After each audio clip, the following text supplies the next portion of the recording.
एक बार की बात है, मोहन नाम का एक लड़का अपने छोटे भाई सोहन के साथ एक गांव में रहता था। मोहन के माता पिता की एक कार एक्सीडेंट में मृत्यु हो गई थी। उनके एक चाचा भी थे जो बहुत ही चालाक और लालची किस्म के आदमी थे। वो उनकी देखभाल के लिए उनके साथ रहने लगे, मगर कुछ महीने बाद ही उनके चाचा ने चालाकी से उनकी सारी जायदाद अपने नाम करा ली और उन दोनों को घर से धक्के देकर बाहर निकाल दिया। चले जाओ यहाँ से, आइंदा लौट कर मत आना। चाचा जी, आप हमारे साथ ऐसा मत कीजिए। हम कहाँ जाएंगे और क्या खाएंगे? हमारे पास तो कुछ पैसे भी नहीं है। मेरी तरफ से तुम कहीं भी जाओ और मैं तुम्हें इस घर से फूटी कौड़ी भी नहीं दूंगा। पैसे नहीं है तो पैसे जाकर कमाओ। मोहन और उसका छोटा भाई सोहन अपने चाचा के सामने बहुत रोए और बहुत गिड़गिड़ाए, मगर उनके चाचा ने उनकी एक न सुनी। वे दोनों अपने हाथों में अपने माता पिता की तस्वीर लिए इधर उधर भटकते रहे, कभी मंदिर के बाहर तो कभी स्टेशन पर, और कभी कभी तो उन्हें भूखे पेट ही सोना पड़ता था।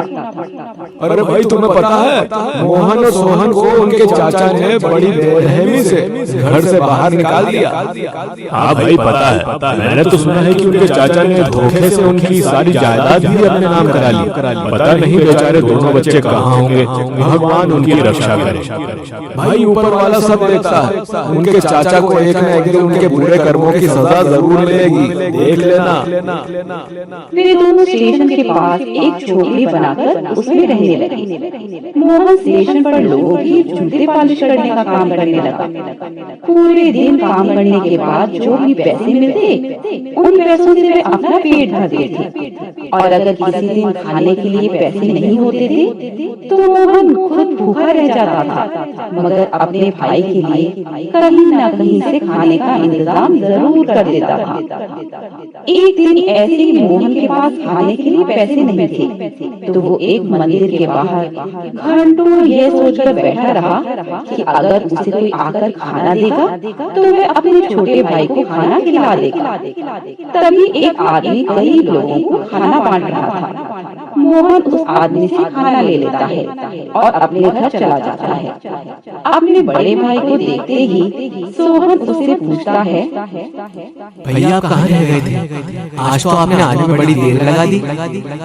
सोहन, बस क्या बताऊं, आज काम बहुत था, इसलिए मुझे आने में देरी हो गई। ले, मैं तेरे लिए खाना लाया हूँ, जल्दी से खाना खा ले। भैया, पर आप अपना खाना नहीं लाए। मुझे आने में देरी होनी थी, इसलिए मैंने वही खाना खा लिया। इसी तरह मोहन कभी कभी सोहन से झूठ बोल दिया करता था। उसे अपने भाई को खुश देखकर ही उसका पेट भर जाता था। सोहन को पढ़ाई का बहुत शौक था। वे जब बाकी बच्चों को स्कूल जाता हुआ देखता था तो उसको बहुत बुरा लगता था। पता नहीं कब मैं भी दूसरे बच्चों की तरह स्कूल जा पाऊंगा। मोहन को ये बात पता थी कि उसके भाई को पढ़ना बहुत पसंद है, इसीलिए वो अपने भाई का स्कूल में एडमिशन करवाना चाहता था। वो दिन रात एक करके और ज्यादा काम करने लगा। उसके पास कुछ अच्छे लोग भी आते थे जो उसकी तारीफ किया करते थे। अरे वाह भाई, तूने तो बड़े अच्छे मन से मेरा जूता चमका दिया। मुझे लगता है तेरे हाथों में जादू है। मेरे गंदे जूतों को तूने पॉलिश करके शीशे की तरह चमका दिया। धन्यवाद साहब, मुझे भी आपकी बातें सुनकर बहुत अच्छा लगा। लगता है आज का दिन मेरा बहुत अच्छा जाने वाला है। मोहन को ऐसे लोगों की बातें सुनकर बहुत अच्छा लगता था, मगर उसके पास कुछ बुरे लोग भी आते थे जो उसकी बहुत बुराइयां करते थे। ढंग से जूते साफ कर, पैसे किस बात के लेता है? इस बात का मोहन को बुरा तो लगता था, मगर क्या करे, इस काम से ही उनका घर चलता था। एक दिन रात को सोहन अपने माता पिता की तस्वीर देखकर अपने बड़े भाई को कहता है, भैया काश आज माँ और पिताजी हमारे साथ होते, मुझे उनकी बहुत याद आती है। अरे सोहन, चल उदास मत हो, वो हमारे साथ हमारी यादों में हमेशा रहेंगे और मैं हूँ ना तेरे साथ, मैं सब ठीक कर दूंगा। सोहन अभी छोटा था, इसीलिए मोहन उसका बहुत ध्यान रखता था। कुछ दिनों बाद ही एक भले आदमी की मदद से मोहन अपने भाई सोहन का एक सरकारी स्कूल में एडमिशन करवा देता है। मोहन का एक ही सपना था कि उसका भाई एक बड़ा आदमी बन जाए। वह खुद का सपना अपने भाई की आंखों से पूरा करना चाहता था, इसीलिए वो उसका एडमिशन एक बड़े कॉलेज में करवाना चाहता था। एक दिन मोहन से एक बड़ा सेठ अपने जूते पॉलिश कराने आता है। अरे भाई, जूते कितने के पॉलिश करते हो? साहब 10 रुपए के। ठीक है, फिर जल्दी से मेरे जूते चमका दो। मोहन उस सेठ के जूते ऐसे चमका देता है कि मोहन का काम देखकर सेठ बहुत खुश होता है और मोहन को 10 रुपए के अलावा कुछ और भी पैसे देता है। लो बेटा, थोड़े और पैसे भी रख लो, ये तुम्हारे काम आएंगे। इन पैसों से कुछ खा लेना। मगर मोहन सेठ से ज्यादा पैसे नहीं लेता। नहीं सेठ जी, मुझे ये पैसे नहीं चाहिए, मुझे तो बस मेरे काम के पैसे दे दीजिए। मैं अपनी मेहनत से ही पैसे कमाना चाहता हूँ। हाँ, अगर आपको मेरी मदद करनी ही है तो मुझे कुछ काम दिला दीजिए जिससे कि मैं ज्यादा पैसे कमा सकूं, क्योंकि मुझे अपने भाई की पढ़ाई के लिए पैसे जोड़ने हैं।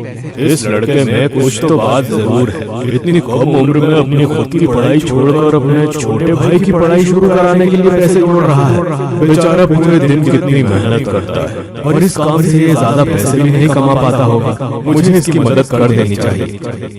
वो सेठ एक अच्छा आदमी था। वह मोहन की लगन और मेहनत देखकर उसे बेहद खुश हो जाता है। वह उसे एक बड़े से होटल में वेटर की नौकरी दिला देता है और उन्हें अपने घर में रहने की जगह भी देता है। मोहन दिन रात एक करके पैसे जोड़ने लगा। धीरे धीरे कई साल बीत जाते हैं। सोहन भी अब बड़ा हो गया था और 12वीं कक्षा में आ गया था। सोहन के जन्मदिन पर मोहन जल्दी से काम खत्म करके घर वापस लौट ही रहा था कि पीछे से होटल का मैनेजर उसके पास आता है। मोहन भाई, आज इतनी जल्दी कहाँ जा रहे हो और बड़े खुश नजर आ रहे हो? क्या बात है? सर, आज मेरे भाई का जन्मदिन है, इसलिए थोड़ा जल्दी जाना पड़ रहा है। चाहे तो आप मेरे जल्दी जाने की वजह से मेरी तनख्वाह में से पैसे काट लेना। अरे नहीं मोहन, कैसी बातें कर रहे हो? खुशी खुशी घर जाओ। मेरी तरफ से भी अपने छोटे भाई को जन्मदिन की शुभकामनाएं देना और ये लो थोड़े पैसे रख लो। मेरी तरफ से भी अपने भाई को गिफ्ट दे देना। फिर मोहन घर आते समय रास्ते में सोहन के लिए नए कपड़े लेता है। जब वो घर पहुंचता है तो सोहन कपड़े देखकर बहुत खुश हो जाता है। धन्यवाद भैया, आप मेरा कितना ख्याल रखते हो। मैं खुशनसीब हूँ कि मुझे आप जैसे बड़े भाई मिले हैं। हाँ सोहन, रखूं भी क्यों ना। मैंने माँ से वादा जो किया था कि मैं तेरा जिंदगी भर ख्याल रखूंगा। आखिर तू ही तो है बस मेरा अपना। और बस इतने में ही सोहन अपने बड़े भाई को गले लगा लेता है। मोहन खुद से भी ज्यादा अपने भाई का ख्याल रखता था। एक दिन मोहन बैठा हुआ सोच रहा था, अब जल्द ही सोहन का 12वीं का रिजल्ट भी आने वाला है। उसका किसी अच्छे कॉलेज में एडमिशन कराने के लिए मुझे अब से ज्यादा पैसे जोड़ने होंगे। कुछ महीनों बाद उसका एक दोस्त दौड़ा दौड़ा उसके पास आता है। अरे मोहन भाई, मुबारक हो, आपका छोटा भाई 12वीं में पूरे जिले में अव्वल आया है। क्या तुम सच बोल रहे हो? हाँ मोहन भाई, क्या आपने आज का अखबार नहीं पढ़ा? देखो आज के अखबार में आपके भाई की फोटो छपी है। मोहन अपने भाई की अखबार में फोटो देखकर खुशी से फूला नहीं समाता। वह जल्दी से अपना काम पूरा करके अपने घर आ जाता है। घर आते ही सबसे पहले वह अपने भाई को गले लगाता है और फिर उसको मिठाई खिलाता है। सोहन, आज तूने हमारे माता पिता का नाम रोशन कर दिया। मुझे तुझ पर गर्व है। तुझे पता है, आज जो भी मेरे से मिल रहा है बस तेरे ही बारे में बातें कर रहा था। अब ऐसे ही दिल लगा कर अपने कॉलेज में भी पढ़ाई करना। मोहन ने अपने भाई के पढ़ने के लिए पैसे जोड़ रखे थे। उन्हीं पैसों से वह सोहन को एक अच्छे कॉलेज में एडमिशन दिला देता है। चल मोहन, तेरी ट्रेन का समय हो गया है। बीच बीच में अपने भाई को भी याद करता रहा कर और अगर किसी भी चीज की जरूरत हो तो मुझे फोन कर लेना। ठीक है भैया, मैं चलता हूँ। सोहन अब बाकी की पढ़ाई हॉस्टल में रहकर ही करता है और देखते ही देखते कई साल बीत जाते हैं। सोहन की पढ़ाई भी अब पूरी हो गई थी। उसकी पढ़ाई पूरी होते ही उसकी एक बड़ी कंपनी में मैनेजर की जॉब लग जाती है। उसकी एक महीने की सैलरी ही 4 लाख रुपए थी। सोहन को अब अपने बड़े भाई को वेटर की नौकरी करते देख अच्छा नहीं लगता था। भैया ने अपनी आधी से ज्यादा जिंदगी मेरी पढ़ाई और मेरा ध्यान रखने में ही निकाल दी। उन्होंने अपनी जिंदगी में कितना संघर्ष किया है, मैं उन्हें ऐसे नहीं देख सकता। अब मेरा फर्ज बनता है कि मैं उनका ख्याल रखूं। इसीलिए सोहन ने अपने बड़े भाई मोहन को अपने पास बुला लिया और कुछ ही महीनों में उसने अपना खुद का घर और गाड़ी खरीदी। एक दिन सोहन अपने बड़े भाई मोहन को अपने ऑफिस दिखाने ले गया। बड़े से ऑफिस में अपने भाई को देखकर वह फूला नहीं समाया। उसकी आंखों से खुशी के आंसू छलक रहे थे, मानो जैसे उसका सपना सच हो गया हो। घर लौटते वक्त वे मंदिर में दर्शन करने जाते हैं। जैसे ही वे मंदिर से बाहर निकलते हैं, उनके चाचा भीख मांगते हुए उस मंदिर के बाहर दिखते हैं। उनके चाचा उनसे हाथ जोड़कर माफी मांगने लगते हैं। बच्चों, मुझे माफ कर दो। मैंने तुम्हारे साथ इतना बुरा बर्ताव किया था और तुम्हें तुम्हारे ही घर से निकाल दिया। आज इसी का फल भुगत रहा हूं। उनके चाचा उन्हें सारी बातें बताते हैं। उनको जुआ खेलने की लत थी और अपना सारा पैसा और जायदाद जुए में ही हार गए और इस तरह सड़क पर आ गए। भैया, आप इनकी मदद मत करना। आपको याद है ना, इन्होंने हमें ही हमारे घर से बाहर निकाल दिया था। नहीं सोहन, अगर हम भी इन्हीं की तरह हो जाएं, तो इनमें और हमें फर्क क्या रह जाएगा। इन्हें अपनी गलती की सजा मिल गई है। वे अपने चाचों को माफ कर देते हैं और फिर अपने साथ अपने घर ले जाते हैं। इसीलिए कहते हैं ना, हमें कभी किसी के साथ बुरा नहीं करना चाहिए। जो किसी के साथ बुरा करता है, उसके साथ खुद ही बुरा होता है। जैसे मोहन के चाचा के साथ हुआ और दूसरी तरफ मोहन और सोहन एक अच्छी जिंदगी बिताने। एक गांव में मोहित और मोहिनी नाम के भाई बहन अपने माता पिता के साथ एक छोटे से घर में रहते थे। मोहित अपनी बहन से बड़ा था।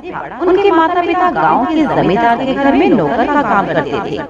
जमींदार बहुत ही खुदगर्ज आदमी था।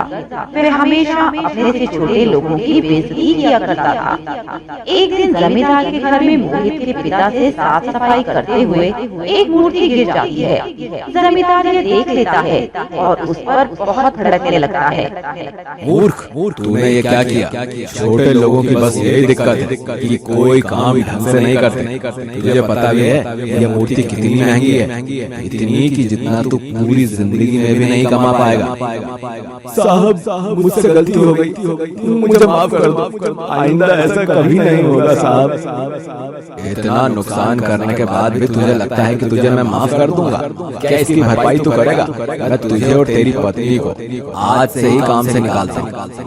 मोहित के माता पिता जमींदार के सामने बहुत रोए, बहुत गिड़गिड़ाए, मगर जमींदार ने उनकी एक न सुनी। वह उन्हें अपने घर से धक्के देकर बाहर निकलवा देता है।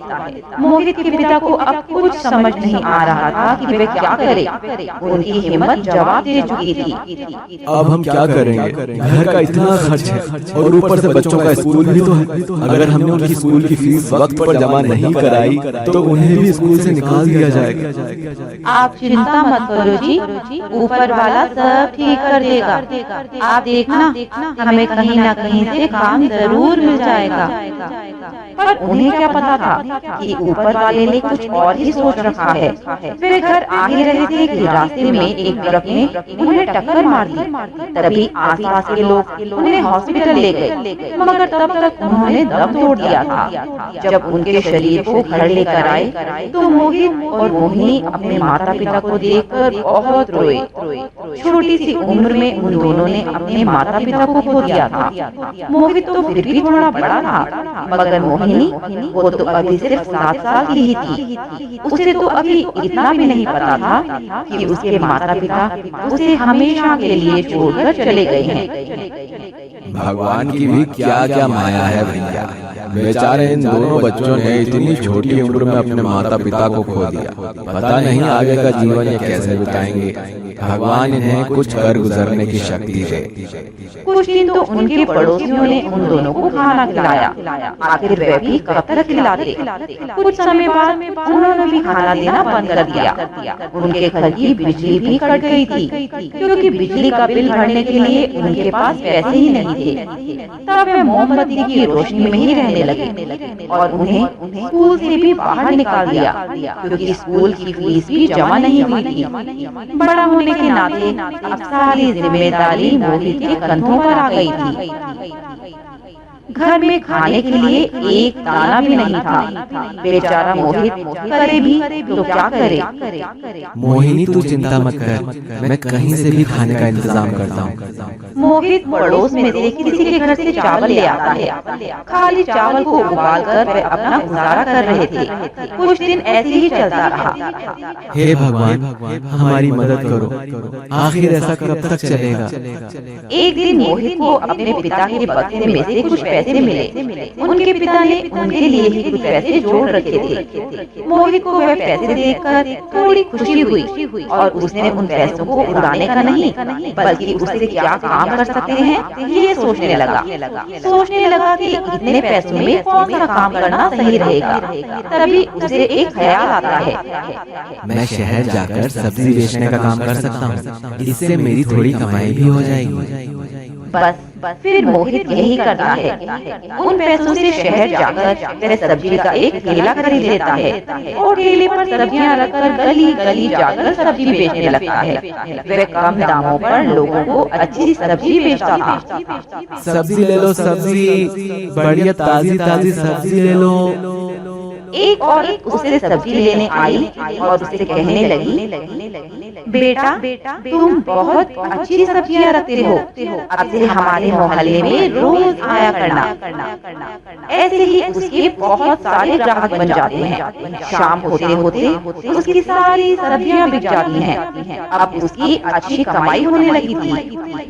उसके पास ज्यादा पैसे न होने के कारण उन्हें मजबूरी में पढ़ाई भी छोड़नी पड़ी, तो उन्होंने फिर से स्कूल में एडमिशन ले लिया। वे सुबह तैयार होकर स्कूल जाते और स्कूल की छुट्टी होने के बाद शहर जाकर सब्जी बेचा करते। मगर एक दिन उन्हें एक स्कूल के बच्चे ने सब्जी बेचते हुए देख लिया।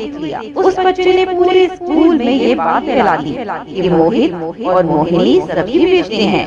स्कूल के बच्चे उनका बहुत मजाक बनाने लगे। देखो आ गए सब्जी वाले। तुम हमारा इतना मजाक क्यों बनाते हो? एक दिन देखना हम कुछ बनकर दिखाएंगे। अरे देख लेंगे, तुम्हारे बस का कुछ भी नहीं है, तुम बस सब्जी ही बेच सकते हो। उन दोनों को स्कूल के बच्चों की बातों का बहुत बुरा लगता था। भैया जब स्कूल के बच्चे हमारा मजाक बनाते हैं तो मुझे अच्छा नहीं लगता।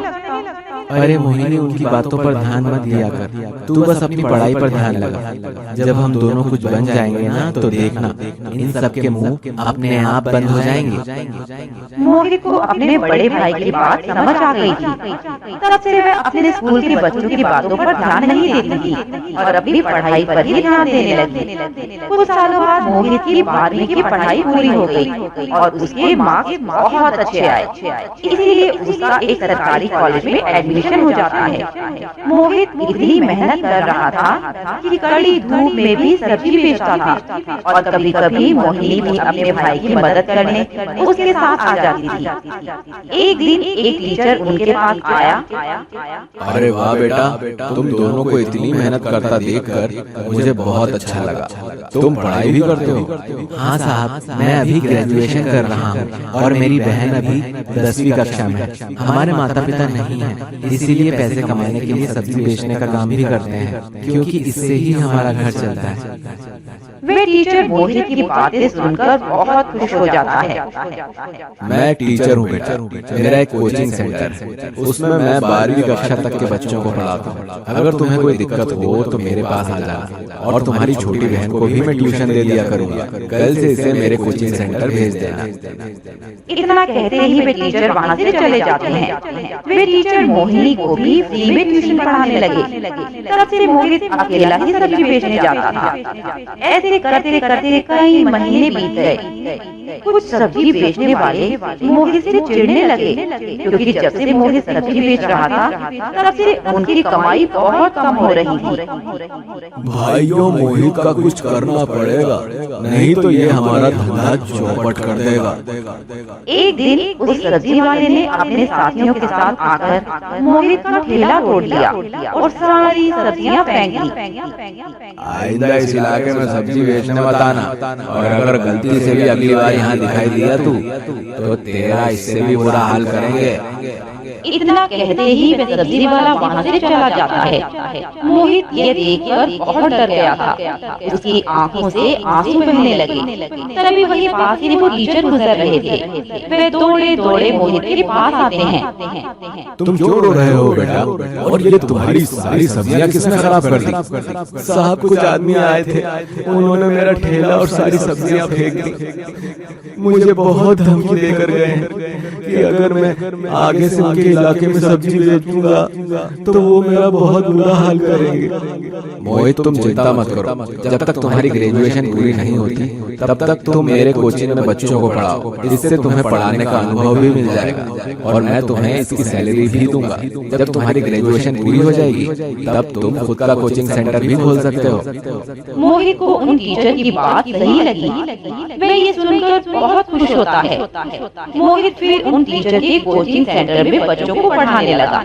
मोहित बच्चों को इतना अच्छा पढ़ाता था कि हर कोई बच्चा बस मोहित से ही पढ़ना चाहता था। ये देखकर वे टीचर मोहित से बहुत खुश होते हैं। मोहित, तुम बहुत अच्छा काम कर रहे हो। मुझे खुशी है कि तुम मेरे कोचिंग सेंटर में बच्चों को पढ़ाते हो।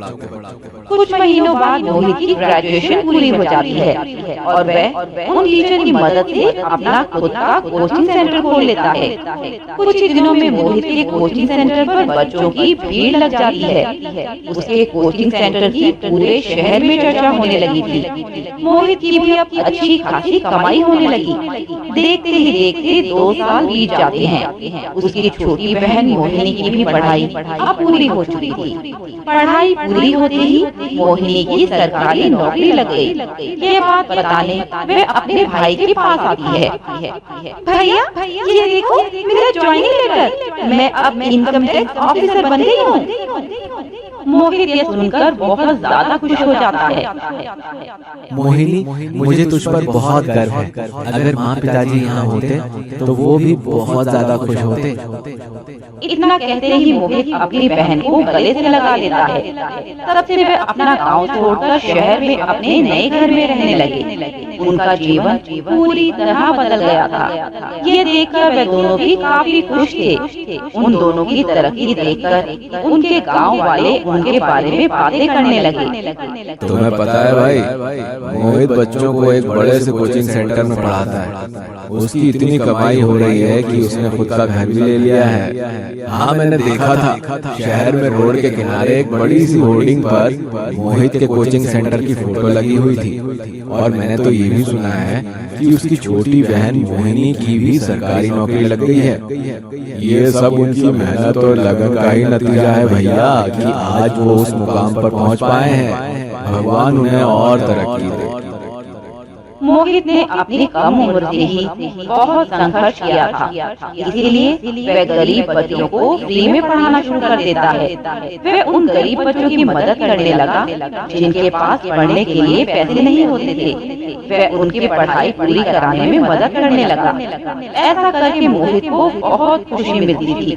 तो इस कहानी से हमें ये सीख मिलती है कि अगर हम कोई काम मेहनत और लगन से करें तो हमें सफलता जरूर मिलेगी, जैसे मोहित और मोहिनी को मिली।